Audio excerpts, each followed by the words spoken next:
Hey, what's up, everybody? We're back. We made it through 1 week of this new adventure with school, and I think everything went pretty smoothly. I hope that you feel the same way, and we're going to keep the train rolling. So today I wanted to hit you with another lecture. It's probably the only video that I'm going to do this week. We have a short week actually because of the Easter break. But I at least I know how much you guys love listening to my lectures and taking notes, so I figured I'd throw one at you on here first thing on Monday. So if you haven't done it already, go to the notes that you've taken already for section 1. You can open up to where you have the Peninsula Campaign. I'll do a quick review of this, and we'll start with a quick strange and fascinating fact. I'm not going to review the whole battle, we went over that last week, but the very last bullet point that we have under the Peninsula Campaign, we talked about last week with our very own General McClain being involved. We know that Colonel John McClain died serving the Union at the 7 Days Battle at the end of the Peninsula Campaign.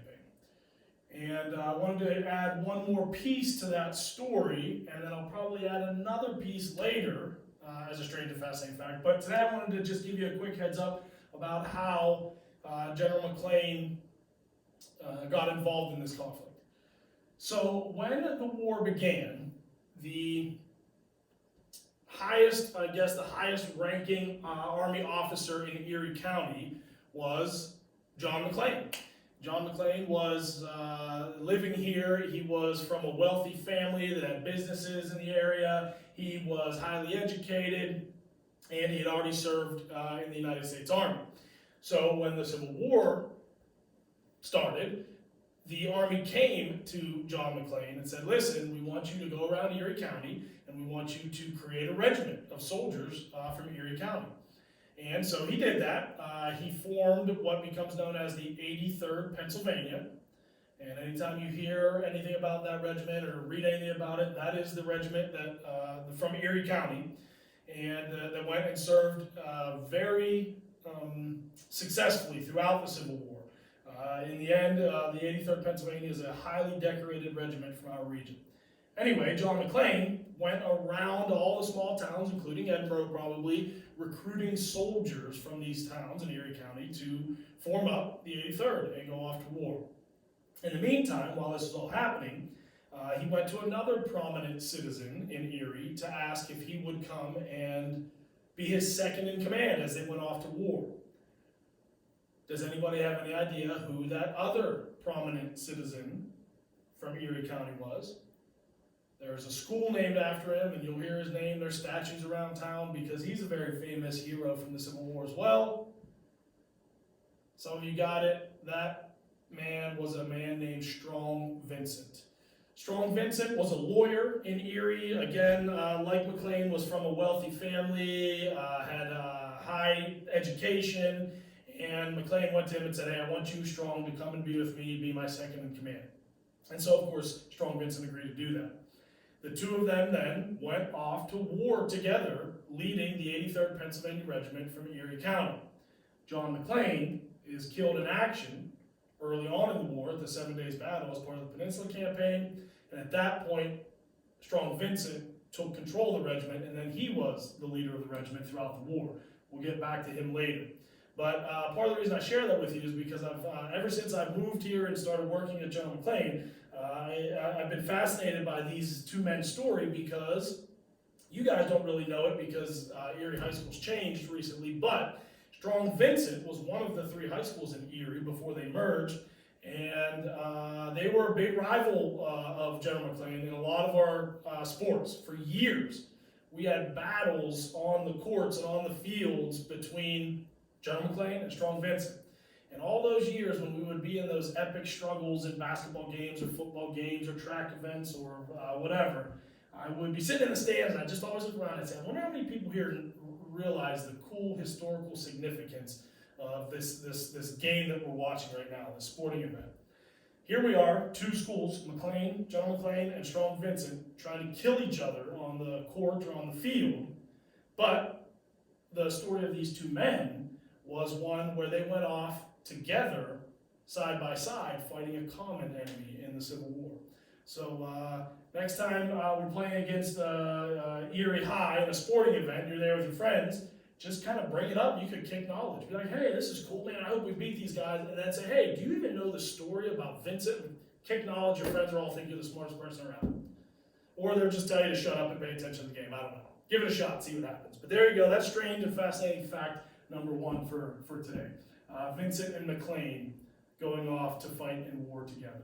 All right, so you should have opened up your notes by now to the Peninsula Campaign. We're going to move forward. And today we're going to talk about several battles. I'm not going to spend as much time as I did on the Peninsula Campaign. I'm going to keep it simpler.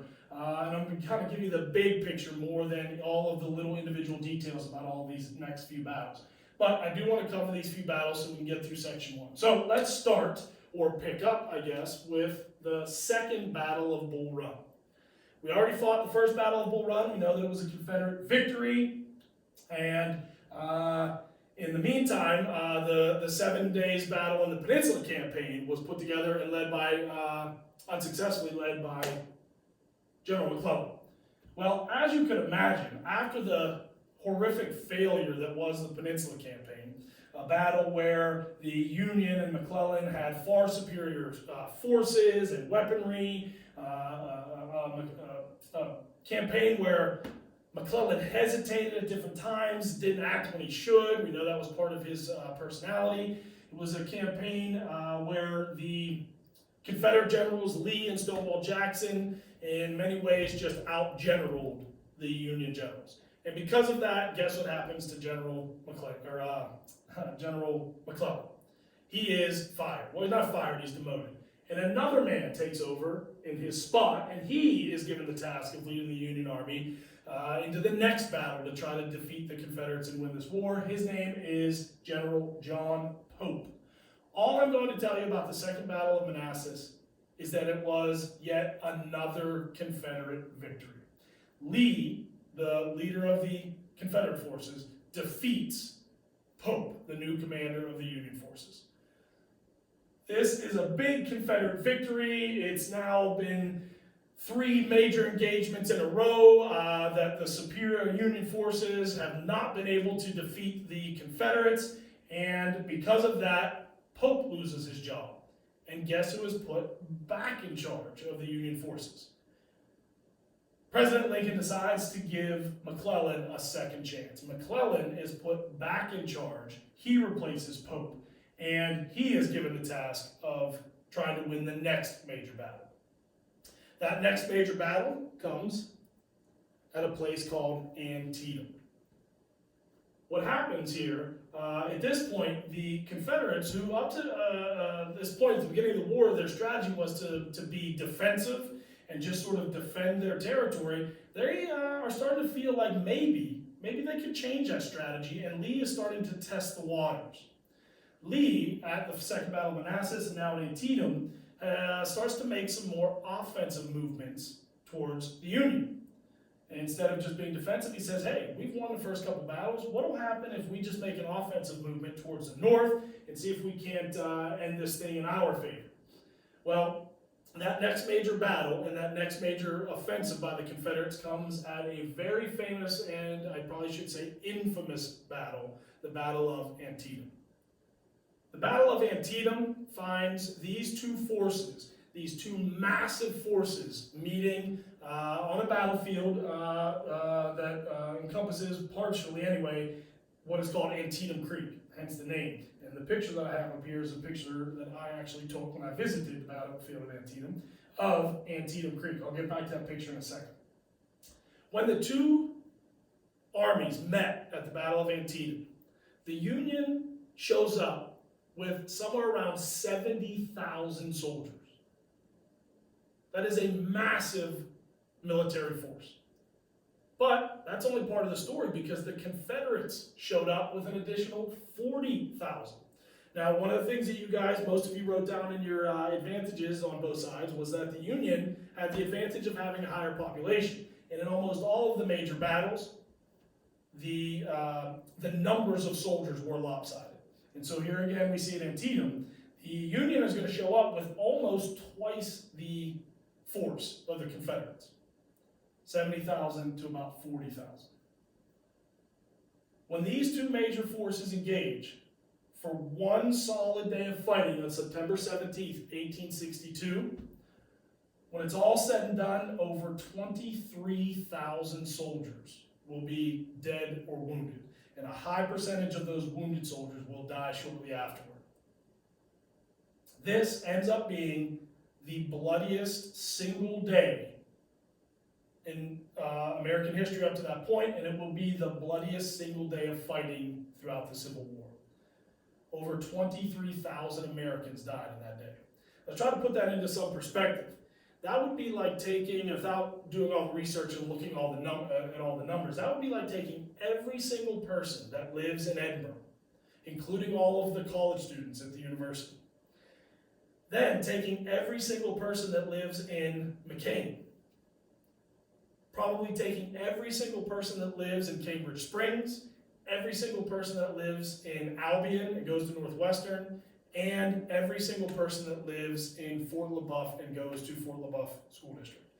You would have to take all of the people that live in these communities, bring them all together here, let's say in our little town of Edinburgh, as if it were the battlefield in Antietam, and then all of those people being dead in one day of fighting.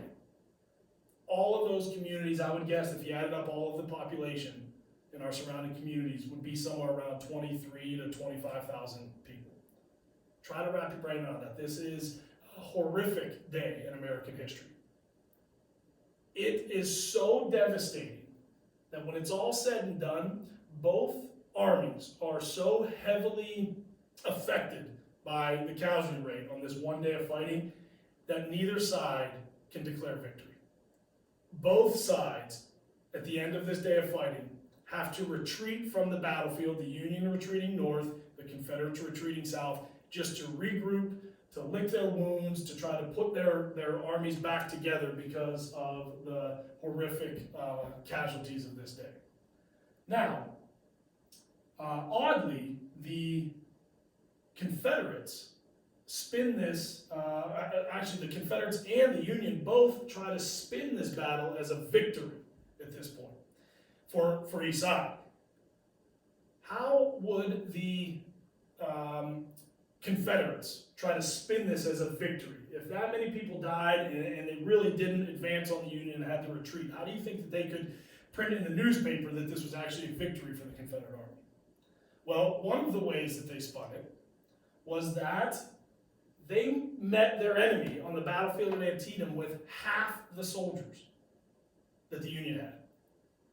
And it ends up being like a tie. That would be like going into a football game against, we could say Strong Vincent or Prep or some other team, and only being able to put 5 or 6 guys out on the field when Prep or Strong Vincent or some other team gets to put all 11 out there. So that's the way the Confederates looked at it. They said, hey, listen, we were completely outmatched, but we still didn't lose. And so in that sense, they tried to spin it as a victory to build morale and boost some optimism in the Confederacy. The Union did the same thing. They were printing things in the newspaper like it was a great victory for them. The only way that they could spin it was that it wasn't a loss. Finally, the Union had fought a battle against the great General Lee and the Confederate forces, and they didn't lose. So both armies and both governments tried to paint this as a positive so that they can boost morale and create some more optimism among their population and their soldiers. But the bottom line is this is one of the worst days in American history. Over 23,000 Americans died. And guess what happens to McClellan? He is replaced yet again. He goes into the battle here having almost twice the amount of men as his enemy, and he still can't claim a victory, and so President Lincoln replaces him. And that leads us to strange and fascinating fact number 2. It has something to do with this picture. This picture is a picture of what's called Burnside Bridge. And it is a stone bridge that was there on the day of the battle, and it's still there today. In fact, it's one of the more highly visited spots on the battlefield. The bridge itself is, or the whole area where this bridge is going over the creek today is a beautiful place. It'd be a nice place to have a picnic or something like that on a nice spring day today, but it was an awful place to be on September 17th, 1862 at the Battle of Antietam. So I'll just tell you a quick story about this. A guy by the name of Burnside, who was a general for the Union, was given, and that's why the name of the bridge is Burnside's Bridge, was given an order to cross Antietam Creek and advance on a position and take a position on the battlefield before the Confederates could take that position. So he moves his forces, this massive brigade, to this one spot of the battlefield, and they come to the creek, and he's trying to figure out the best way to cross the creek. It's wide at certain points, it's a little bit deeper at certain spots, it's pretty swift, and he decides there's this stone bridge. But the stone bridge is probably only, it's not even as wide as our classroom, and he's going to try to advance a couple thousand soldiers across this bridge to get to the other side of the creek. As their forces start moving in this direction, the Confederate forces on the other side of the creek realize something's going on here. They start moving their guns, and they start to take positions on the hills on the other side of this bridge. And as Burnside gives orders for these Union soldiers to start funneling onto this bridge and try to cross the creek, it becomes like a shooting gallery for the Confederates. The Confederates are over on the other hillsides on the other side of the creek, and they just start picking off these Union soldiers as they're trying to all funnel into this small bridge and cross. It was a total massacre and a complete failure. They never advanced on that position, they never crossed the creek. And it famously or infamously gets the name Burnside's Bridge. And I give you that strange and fascinating fact just as an additional piece of evidence of the blunders, the mistakes that the Union leadership has continuously been making in the early years of this war. The Confederates, as one of the advantages that many of you listed on that activity, the Confederates had a serious advantage of having superior military leadership. And the Battle of Burnside's Bridge is just another example of that. All right. So that leads us to two more battles that we're going to go through quickly. After the failed attempt at the Battle of Antietam, McClellan is replaced. He is replaced by a man named Ambrose Burnside. You guessed it, the man who just made that mistake of trying to cross that bridge. He is the guy that Lincoln puts in charge of the Union armies. A couple things about Ambrose Burnside is actually strange and fascinating fact for this slide is that beautiful facial hair. He's got one of the greatest Civil War facial hairs of all of them, and they all have great hair in the Civil War. But check out these beautiful lamb chops that he's got on the sides there. And Ambrose Burnside was known for this style that he wore of facial hair. And those Burnsides, as they started to call them, eventually become, as you guessed it, they become known as sideburns. So any of you guys out there that are able to grow that hair on the side and you're letting it grow down, you're getting those nice little sideburns, you have our buddy Ambrose Burnside to thank for that. So there you go, you can kick some knowledge with that one as well. Well, Ambrose Burnside is put in charge. There he is. One more time. And all I'm going to tell you about the next major battle, the Battle of Fredericksburg, is that it is a huge Confederate victory and another huge and terrible Union loss. Ambrose Burnside makes several blunders after he replaced McClellan, and he moved to try to advance on Richmond and ends up fighting at the Battle of Fredericksburg. It is another horrific failure by the Union Army. And you guessed it, President Lincoln is going to replace Burnside for the next battle. He is going to be replaced by a guy named Joseph Fightin' Joe Hooker. Fightin' Joe Hooker will be the next commander that will be put in to take on the task of trying to figure out a way to capture Richmond, and he will lead the Union Army into the next major engagement, the Battle of Chancellorsville. Again, I'm going to keep it real simple. What we're going to find out is that we're going to start to see a trend here with the way these battles are unfolding. But before I get to the end of this battle and what happened, let me tell you a little bit about Fighting Joe Hooker. Fighting Joe Hooker, just by the nickname that he has, Fighting Joe, seems like maybe finally Lincoln will have found somebody, the right guy to get in there and not screw this thing up and maybe win a battle for the Union armies, because Fighting Joe Hooker had a reputation of being kind of a rough and tough guy. He was not a general that liked to sit back in the headquarters or make the plans and send the men off to fight. He was known for wanting to get in there and mix it up, being a very aggressive leader. Kind of the opposite in many ways of General McClellan. He also was very popular with his men. The soldiers loved this guy, partially because he liked to mix it up. He wasn't just this general that they never saw. He would be in the battlefields, he would be giving orders, and he liked to get in there and fight, hence his name. He also was known for fraternizing with his men. He would show up in the camp and introduce himself and talk to the men. He would have drinks with the men. He liked to party a little bit. He was kind of a fun guy, kind of a big drinker, a big partier. In fact, he got a reputation as being a bit of a womanizer as well. Now, he's a powerful general for the Union Army. He's pretty good looking, I guess. What do you guys think? I don't know. So, Fighting Joe Hooker started to get this reputation. There were always women following his camp around. And these women would come and go from the general's headquarters, which I guess, women are going to want to be around a powerful guy like a general. And it became the joke among the camps. There was just these random women coming and going from the camp, and it was always like, who are these girls that are at this camp? And it would just be like, oh, those are some of the women that are coming to see the general. Those are just some of Hooker's women. And then, all of a sudden, guess what? These women got the nickname of being hookers. Oh yeah, that's just some of the hookers coming to visit the general. How about that for a strange and fascinating fact, right? So, now we know the slang term for prostitutes, and we use the term hooker. There's a lot of evidence that says that it went back to the women that followed around the Union Army and spent a lot of time with General Hooker.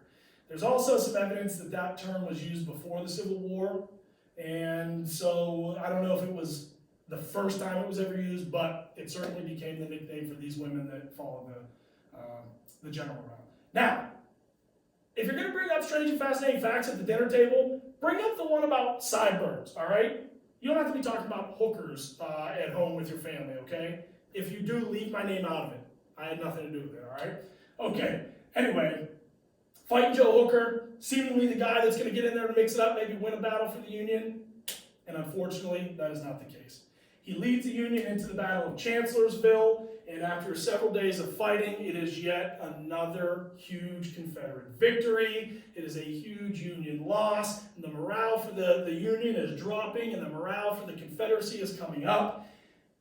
However, the Confederates do suffer a big loss in this battle as well. And that last bullet point covers that Confederate loss. The great Stonewall Jackson, Lee's right-hand man, the guy that has been there with Lee, has been winning these battles, he is unfortunately shot and killed at the Battle of Chancellorsville. And this is your final strange and fascinating fact for the day. He is shot and killed by his own men. Over the course of several days of fighting at the Battle of Chancellorsville, one of the evenings after fighting had subsided, Stonewall Jackson went out with several of his men to scout the battlefield, to make preparations and strategize for tomorrow's fighting. On the way back to the Confederate camp, there were some soldiers on guard. They heard rustling in the trees. They saw movement. They called out. They thought it was the enemy. They fired at them, and little did they know they were firing at Stonewall Jackson. His men grabbed him, pulled him down off his horse, dove on top of him to protect him from this friendly fire, as they call it. But unfortunately, he was hit in his left arm.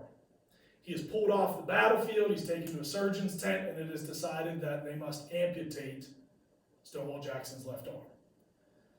They do that successfully, but he lays in a hospital, field hospital after the amputation of his arm, and a few days later he dies from the wound and the operation. And when that happened, General Lee was quoted as saying, "They cut off his left arm and in so doing, they have cut off my right. And that was a reference to how significant and how important Stonewall Jackson was to the leadership of the Confederacy. And now, after the Battle of Chancellorsville, he will no longer be there as a leader for the Army. We'll talk more about that later. To wrap it all up, basically we are about 2 years into the war at this point, and it's safe to say that at this point we can describe the war as a stalemate. We have seen both sides really make no significant gains in this war. The Confederates have successfully been able to defend their territory and their capital of Richmond, but they have not advanced on the Union into the north. The Union has made several different unsuccessful attempts to attack and capture the Confederate capital at Richmond, but they have failed in every one of those attempts. And at this point, 2 years into the war, we're going to say that we're at a stalemate.